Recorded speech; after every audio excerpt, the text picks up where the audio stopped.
E fia lawa toi whawhelo ia tuma toi whatalo whātu le whaafonga mai moa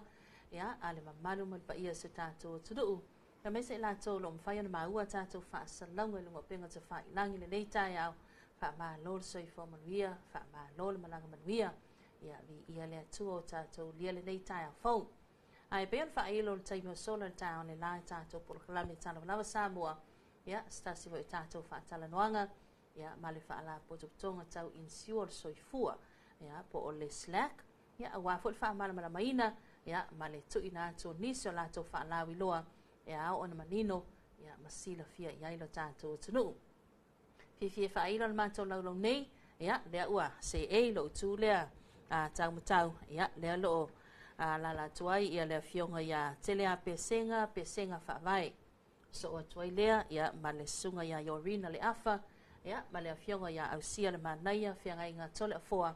ia mai le tātou wa Faalapotopotoga Inisiua Samoa mo le tātou por kalame le vaenga le tai au ma lo le soifua folau ma lo le soifua sopo fa tana fatu to fionga le tai au ia lo foi le te pepe pa talo fa sai foi lo fionga le tai au lo ata tai tātou por kalame ia e ma te fa talo fa sai foi pa ia ma malo se tātou wa tunu o lo mai moama pa fonga mai fa tātou por kalame le tai au ia o to pa ia mama malu sa mo ma to te le to o iai ai no atia fatina to sala wa pe ma to te o iai pele ai e le la se se fento suini pa ia mama malu aneta ia ma le o mai la Faalapotopotoga ia ona le fia fa ilo fo yo se ta so ma to o nanga fa popo o ma fai ona fa popo ine to na ma to o nanga ta insua ia ele to po fo ma la e la o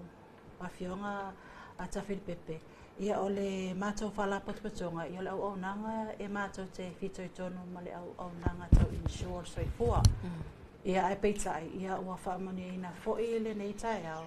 ia ona ua iai al mato au nanga lea ia ua mawhai ona whaopopo ia e mawhai ona whaamanu ia ati le fo'i ia le mamalo le tatou atunu ia awai pena lau sila fia ia on mato wa ia le whaamomua ina ia mawhai ona iai whaamanianga tau ngō fie ia mawhaamama abenga mon mamalo so tātou atunu ia on mato o mai lea o se taime luma ia na tu ina atu le sunga ia te lea pesenga ma le sunga ia yorina ia e whaamalamla ma tilin mato product fo lea wa mato o mai e whalawilo atu nei tai au malo lava le sa loa lo fionga usia ia se atu ia lau sunga te lea pesenga ia tulanga pe ona se au mai se whaamalamla manga ia i le vaenga le patino tonu iai mea tau mo kesi ia mo le sila fia le tātou tunu whaamalmon ia malo whaftai tuipip tai mo le avanoa o le o mai ale Faalapotopotoga tau Inisiua Samoa i le nei tai au ia o le whaalawi loa le o nisi o mātou au nanga e le ngatala i le mea tau Inisiua ia a o le foi e o mātou whatautaia ia mea tau mo kesi ia sai ai le matou whaalawi loa sa alu mua ia masalopo a tonele tausanga le foi sa fai foi i tatou ala leo ia sa whaalawi loa toi tatala ina lao matou mo kesi ia mawhai loa ini so tulanga products ia o itua inga mo kesi unga sa patautai lo fisa mai taimi lea i le nei la i le amatanga o le nei tausanga whaletu lea ua toe ia ile mātou product whapopo i lunga o isi o mātou au nanga le temili nei o le mātou product whapopo la lea pisa tu ifesili i lava mātou le malu le tunu e wala watu ia tu ifesili o le refinance o le temili nei o lea ua toe tatala ina le mātou product lea o le refinance i lalo o le mātou mokesi ia o le refinance foi ia o refinance o mea tau mokesi so specifically saying it's ole ngole product ole mortgage refinance ia o refinancing la ia e mafai ona foi ona ia a ta ole tu sao ia pe ona i loel to te leon malu le tunu pe fe me e ta pe ai si e ta la fulait e kilia ai si e ta la fule tongi le taimil nei ia mafai lo ma se investment loan investment loan la meaning o mafai ona ia wa to te le lava le malu le tunu e vala watu ia if ia poani ia inga mafai ona nga va ai le mea tau nonga tupe tau whanua whatawina o whanua ia ai e whaingata lava ona eligible ai ona ala o tūlanga i o le already ai commitments le ngafa malatou already ai tālafu laiti vo i small loans laiti i le ngata i tato commercial banks ia o fale small loans ia po le nupi wha vo i small loans and nupi wha ma short term ia pila o ina sa le mawhai ai ona whaatino se mokesi po se investment loans al taimilan nei leong whai whaatino o mawhai ona mātou whaatautai ele refinancing e ala lea i le kilia umo au pālenio small loans ia ma amata i loa sau investment loan ala lea le whaatauino se whanua ia o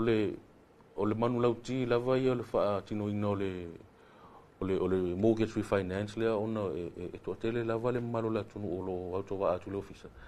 o wele le bava ai mamau anga i le lumana i mo se mea mautu mo whanau o le lumana i lava ia mo whanau lea tiptilo iai ia e mo i lava o taimili nei o lo e lava isi o lo nonofo i whanua customary lands i whanua tau Samoa ai ia e taula i lava le va ai le lumana i ia se mea mautu mo whanau e mawhai ona se toi tamaiti e lumana i pole ale fina ngalo le tua ia i matua ia o loa i le me patino i whanau pila o le amatanga la lea e amatara i le o le whawhainga tāna iai e li mawhai ona whaatino ona e li available le matua refinance e li available refinance e mawhai ona ki lia uma small loans la itia al taimilan nei lewa tala le matua refinancing ai e le whapela na o le refinance au small loans no e refinance au small loans ma whaatau il aseta mautula whaatau il whanua mo i la tau lava i oro tau la i le wa ai le lumana i mo le manu i o whanau se fasi whanua e patino ia la tau to have their own independence independence se to ia la tau i lunga pule ia la tau pe o le ala na o mai official ni taia ia to e whaamata ali ma to e ma whailo le malo la tunu o le ngata leo na sui whaisa whanga o leo wa tala tato refinance tala voi ma lava noe ma whaina whaisa o mokesi e te umia sa alo to e se whanua ano whaftai tulu loa pe lau saunoanga tele ape senga tulanga lea lona winga ma whai ona include ai tonu whanua ma whare ia sa o le lei sa o le lei o le au ili linga o le matu products le o le refinance o le amatanga lava ia e mawhai unga refinance ai whai ona refinance ai ia au nonga tupele ia il temil nei personal loans ia mawhaatau o le whanua ia o lesi vaenga e mawhai ona refinance au nonga tupe la iti ia ma refinance ai mala mo kesi la ises faltupe whateta inga ia o le awhapeo o whiunga tui pepe o le iesau mo kesi whateta inga o le lupi wha le ilau mo kesi lau whanua ia le iei mau personal loans le o e mana o e consolidate mana o kilia ia o le avanua fu ila le mwhai ona activate le product lea i lunga o lau tarsanga mai lau tarsanga mai e mawhai ona refinance au small loans ma refinance ai malau mo kesi le nupi wha mawhai ona mai ia mato whawhel tō langa lea pe whape le isa o mo kesi e le isa o mo kesi a le iai e small loan le si lea la iei le loan i le si wha le loan la iei le loan i le bank la bank ai la fa iei le loan i nupi wha e whawhel tō langa na e mawhai e karia ka ika pe yes e talia i le refinance o mau small loans ia pe ona e tāua ma amata i lau investment loan whaatau e marwhanua so it's a must you refinance all your personal loans consolidate o mau small loans ia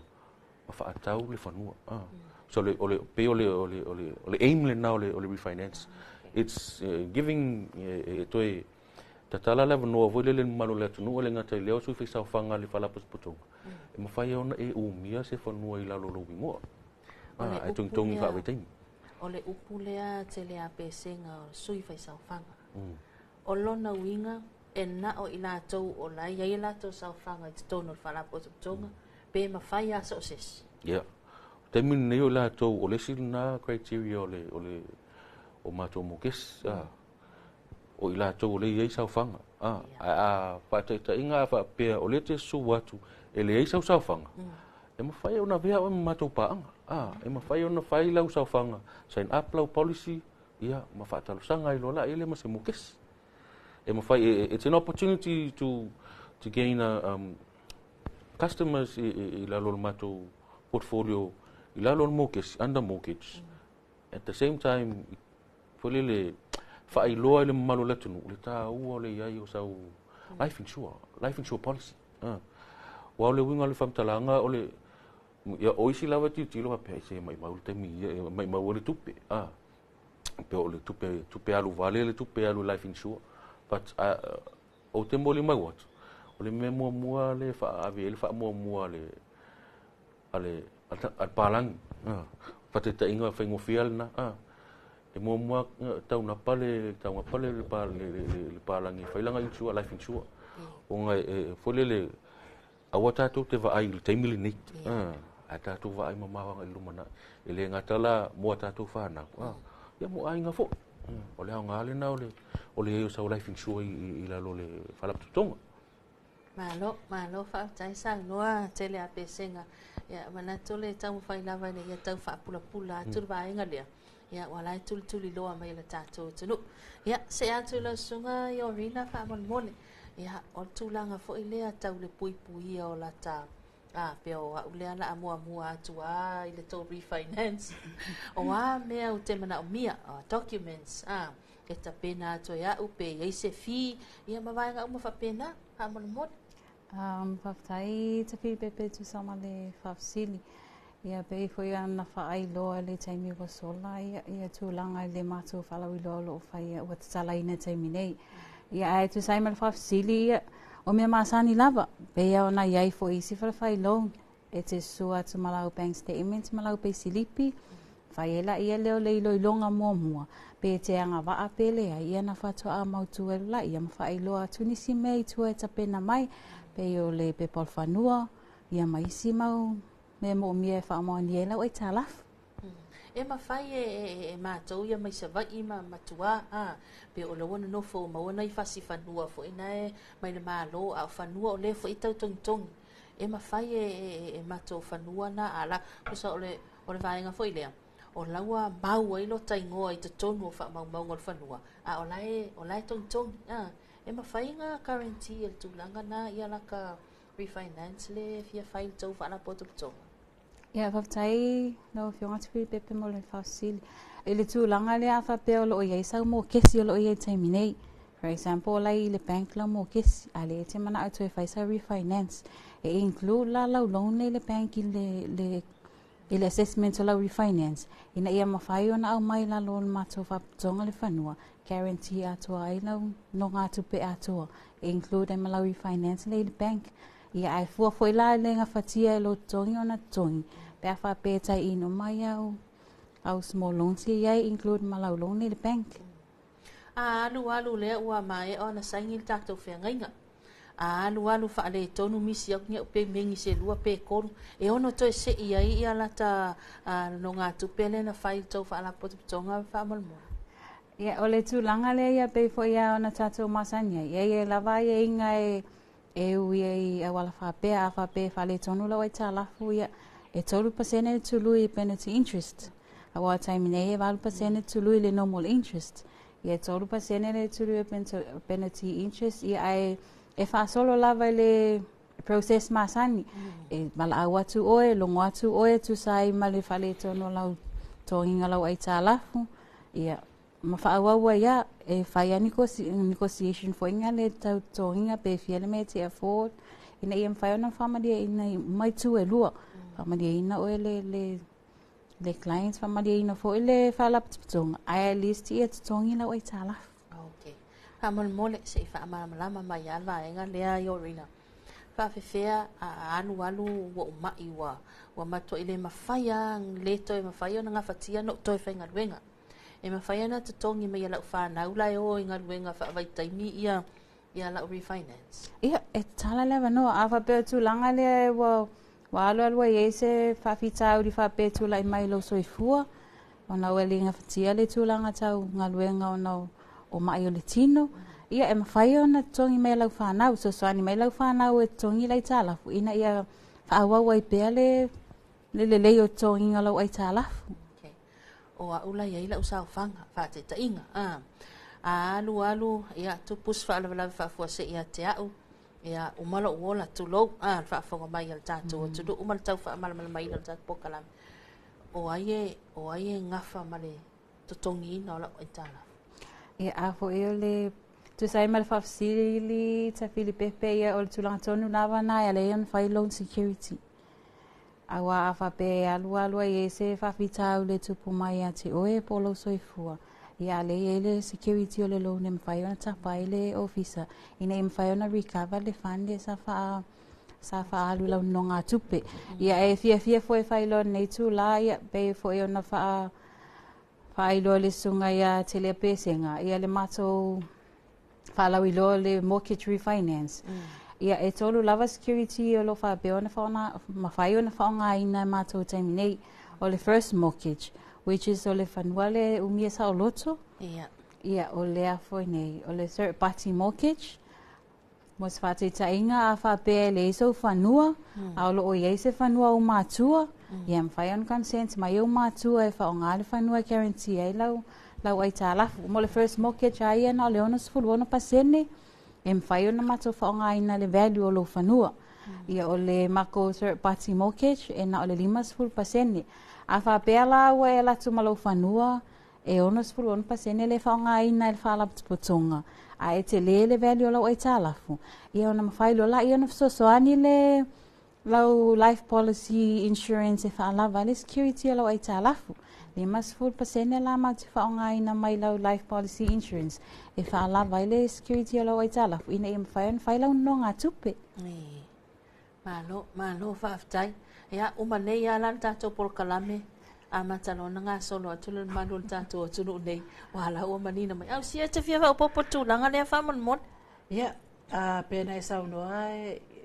nei tai ale sa e lisi mato whalawiloa e lisi televisi. Ia me te atulaua o tumutumu mai mata o ofisa. Ia o le pēr tūlanga tonu ale e lei ona mato whesasoane mawhai nei o nanga whaupopo. Ina ia whesasoane atili ale malo latunu. E le ngata ina ia mawhai ona insua lato soifua o la tāpena pena e moa tai awa wai le loa e tātou me tupu. Ia tupu mai se pefea ia alawa ia se insua e kawaina lo soifua ma whesasoane fo e taimi e whalawalai whafose. Ia alea foi wa tali atul mato Faalapotopotoga lea foi au nanga. Ia wa tili fa mama avenga e pe le wa malala tunu. A tili ayo lea mana ia le interest le tele. Ia fai foi o lo fa fonga mai ata to ainga ma wo ai mai se fa na o lo fe ngai mga luenga fa vai taimi. Ia o la to o lo seila ma me ngaluenga na ia ai o lo fia fesosoani mai o lato tua ai nei mo lato ai ia a fai ele I fai se fanua ia fa mautu ia lo ai ngai nei Samoa ia o taimi don lava nei fa tino I fole au nanga ia ai mai se fo ia fai ele fai se insua o matua ia e ma fai fo ia na e fai ele au nanga ia ai tongi mai o ia tunu mamau wa o awala o mane ta Filipepe ia ua no fauta o mai ia masa o ni ele matou Faalapotopotoga ina ia mawhai on whawhaingofi whawhaingofi e tatou paanga ia tūlanga o mai ina ia mawhai lava o na mawal manuia lau tele. Malo whaftai, sau noa lau whiongau sia. Ia, lau sunga tele a pesinga. Toi tasi ala ofisili lea ona tātou taimi. A whape alu anu wā so longa le ia kako refinance ma kako toa tele lau whaisau whanga. Se kai me oso skopa singi. Pe o le vaenga le nupifa. Ia. Te loa whape o le tūlanga ia pe o ne pili ai tui pepe ia. O le pasene o le tali tūsa o lava ia o le tali nai mele mātou komiti whātou. Ma e fuafua fo i lava i le alunga o toi tala ino mātou mo kesi ma refinancing umi fo i se taimi e tilutilo i ai. Tilutilo pe ua worth it. O le ase return o le tupe a lau whaisau whanga ia le la toi nuno ni tua. O ina la e foi. O le meo le la ato te le lau wha mauni e tongi ia i tato refinance. Ia pe to te le voi lau wha le tong. Ua pe ona sau noi ia le uso atau nei e winga i le paseni wha popo. Ia ua o le paseni lava ia le alu nei lau wha alu ni tato refinance. E val paseni. O le penalty to le paseni. O le term voi la le refinance. E luas futau sanga. E luas futau sanga. O le best catch o le mato refinancing. Pe ona sau noa ia orina. O lau aseta le te sau ma oe. A titilo isi, a titilo inisi o whalitupe i te tau lava ona provide lau contribution. Tau ona watu sau deposit. In form of cash, if not, an extra asset. Sesi whanua e. Ole mafo nga tonu ana lea le on toi fai ma fa pia tu ma lau life insurance sign up ole sina security fa nga instead of toi sa ili mo se contribution ole la sign up lau life insurance le vona e mau tino le alongo le so longo le tungino le tala a fa le tonu le ole pe ona sa no foi se scenario na tu no mai alu ai te uo tupu se whalawe ia te oi. O le tupela le te tau ona pay out anga i pōlau whanau le sa nominate e pay out ia le sama shua lo wola. Le tupele na e le alu i whanau. Ai alu lo tono le tala fo kilia lau. Mokesi. A kilia voi lalo mokesi. A pe sau kilia o mai lo mokesi. O free up le whanua mo le whanau. Usa o le sina awala vave ai fai ona